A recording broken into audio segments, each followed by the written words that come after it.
السلام عليكم ورحمة الله وبركاته. الحمد لله رب العالمين. الصلاة والسلام على رسول الأمين وعلى آله وصحبه أجمعين أما بعد. رب اشرح لي صدري ويسر لي أمري واحلل عقدة من لساني يفقهوا قولي. ഏറെ സ്നേഹം നിറഞ്ഞ ഉമ്മമാരെ, ഉപ്പമാരെ, സഹോദരി സഹോദരന്മാരെ, അല്ലാഹു സുബ്ഹാനഹു വ തആല നമ്മെല്ലാം അനുഗ്രഹിക്കുമാറാവട്ടെ. തണലാണ് കുടുംബം എന്ന മനോഹരമായ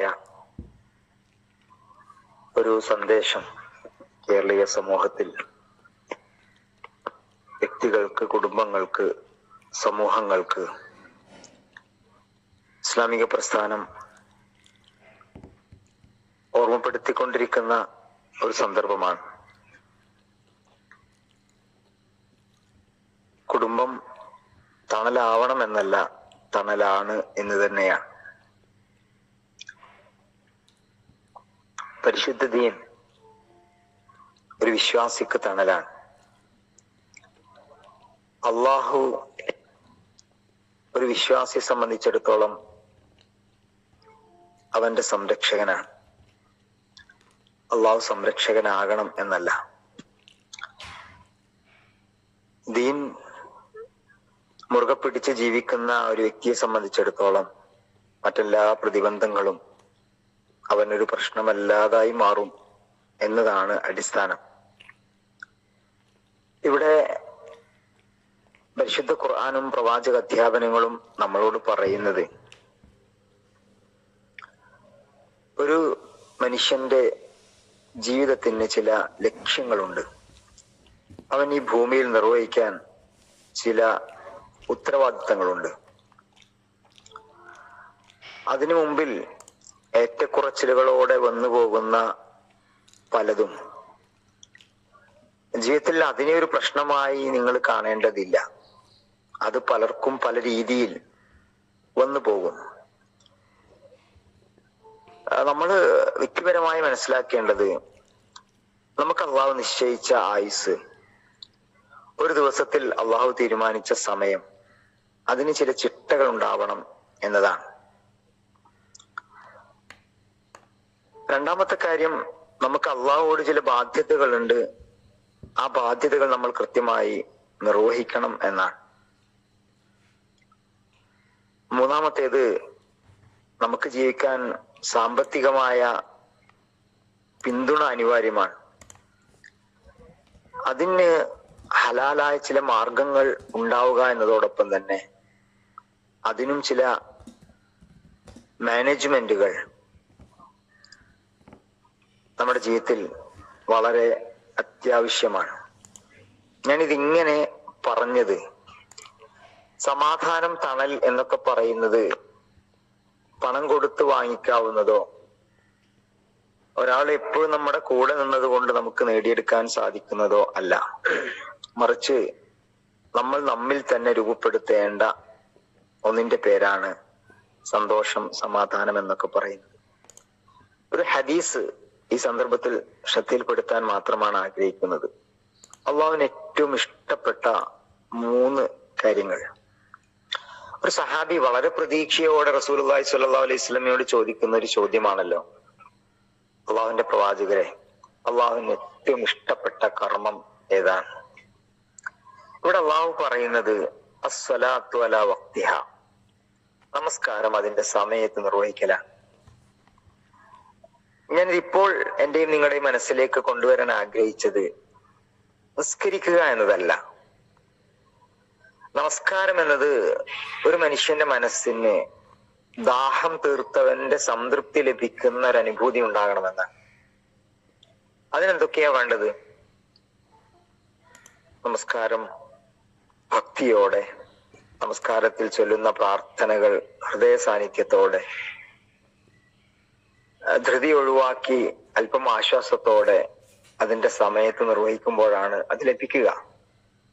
ഇനി ഒരു പ്രവൃത്തി ചെയ്താൽ അതിന്റെ ഗുണങ്ങൾ നമ്മുടെ ജീവിതത്തിൽ ലഭ്യമാകണം.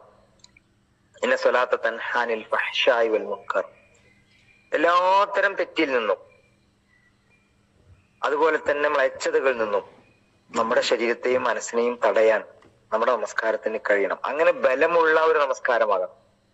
ചിതല് പിടിച്ച പൊളിഞ്ഞു വീഴാറായ ഒന്നിനും കൊള്ളാത്ത കേവലം ചടങ്ങുകൾ എന്നല്ല, നല്ല ബലമുള്ള കരുത്തും കാമ്പുമുള്ള ഇബാദത്തായിട്ട് നമ്മുടെ ഇബാദത്തുകൾ മാറണം. രണ്ടാമത്തെ കാര്യം, അള്ളാഹുവിന് ഇഷ്ടപ്പെട്ടത് ബിർറുൽ വാലിദൈൻ എന്നാണ്. മാതാപിതാക്കൾക്ക് പുണ്യം ചെയ്യുക. ഉമ്മയുപ്പയും നമുക്ക് തണലാണ്. ഉമ്മയുപ്പ ഇല്ലെങ്കിൽ നമ്മളില്ല. റിദല്ലാഹി ഫീ റിദൽ വാലിദൈൻ വ സഖ്തല്ലാഹി ഫീ സഖ്തൽ വാലിദൈൻ. അള്ളാഹുവിന്റെ തൃപ്തി എന്നത് മാതാപിതാക്കളുടെ തൃപ്തിയിലാണ്. അള്ളാഹുവിന്റെ കോപം മാതാപിതാക്കളുടെ കോപത്തിലാണ്. കൂടുതൽ വിശദീകരിക്കേണ്ടതില്ല. ഈ ഒരൊറ്റ കാര്യം മാത്രം മതി. ഉമ്മാനെയും ഉപ്പാനെയും പിണക്കി അവരുടെ തൃപ്തിയില്ലാതെ ദുന്യാവിലും പരലോകത്തും ഒരു മനുഷ്യന് സ്വർഗം നേടാൻ കഴിയില്ല.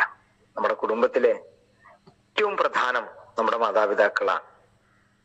മാതാപിതാക്കളോട് ഇഹ്സാനോടുകൂടി പെരുമാറണം എന്നാണ് അള്ളാഹു നമ്മോട് പറയുന്നത്. ഒരു കർമ്മം ചെയ്യുമ്പോൾ അതിന്റെ ഏറ്റവും മനോഹാരിതയിൽ ചെയ്യുന്നതിന്റെ പേരാണ് ഇഹ്സാൻ എന്ന് പറയുന്നത്. മൂന്നാമത്തെ കാര്യം, അള്ളാഹുവിന്റെ മാർഗത്തിൽ പ്രവർത്തിക്കലാണ്. ജിഹാദും ഫീ സബീലില്ലാഹ്. അള്ളാഹുവിന്റെ ദീനിന് വേണ്ടിയിട്ട് പ്രവർത്തിക്കുക, ശബ്ദിക്കുക, അതിനു വേണ്ടിയിട്ട് സമയം നീക്കി വെക്കുക, കൂടിയാലോചിക്കുക, ഇതൊക്കെ ജീവിതത്തിൽ ഒരു നഷ്ടമായി കാണുന്ന കുറെ ആളുകളുണ്ട്. ഇതൊക്കെ ഇപ്പൊ എന്തിനാ എന്ന് ചോദിക്കുന്നവരുണ്ട്. പ്രിയമുള്ളവരെ, ദുനിയാവിലെ ഏറ്റവും മഹത്തായ കർമ്മം, ഏറ്റവും പ്രതിഫലാർഹമായിട്ടുള്ള കർമ്മം അള്ളാഹുവിന്റെ ദീനിലേക്ക് ഒരാളെ ക്ഷണിക്കലാണ്. വെറുതെ അങ്ങോട്ട് ഒരു സാമട്ടിലൊരു വിളിയല്ല.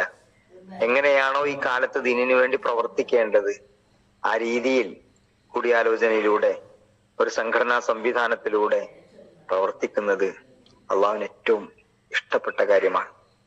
അസ്സലാത്തു അലാ വഖ്തിഹ സുമ്മ അയ്യുൻ യാ റസൂലല്ലാഹ് ബിർറുൽ വാലിദൈൻ സുമ്മ അയ്യുൻ അൽ ജിഹാദു ഫീ സബീലില്ലാഹ്.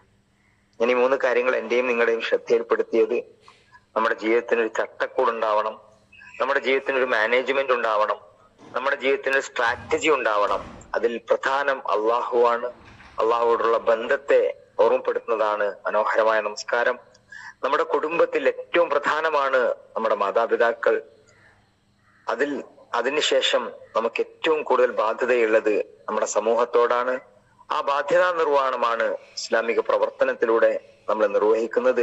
അള്ളാഹു സുബ്ഹാനഹു വ തആല ആ രീതിയിൽ നമ്മുടെ ജീവിതത്തെ ക്രമപ്പെടുത്താൻ നമുക്ക് എല്ലാവർക്കും തൗഫീഖ് നൽകി അനുഗ്രഹിക്കുമാറാവട്ടെ. വീഴ്ചകളെല്ലാം അള്ളാഹു പുറത്തു തരുമാറാവട്ടെ. ആമീൻ. അസ്സലാമു അലൈക്കും വറഹ്മത്തുള്ളാഹി വബറകാതുഹു. ആമീൻ ആമീൻ യാ റബ്ബൽ ആലമീൻ. വലൈക്കും അസ്സലാം വറഹ്മത്തുള്ളാഹി വബറകാതുഹു.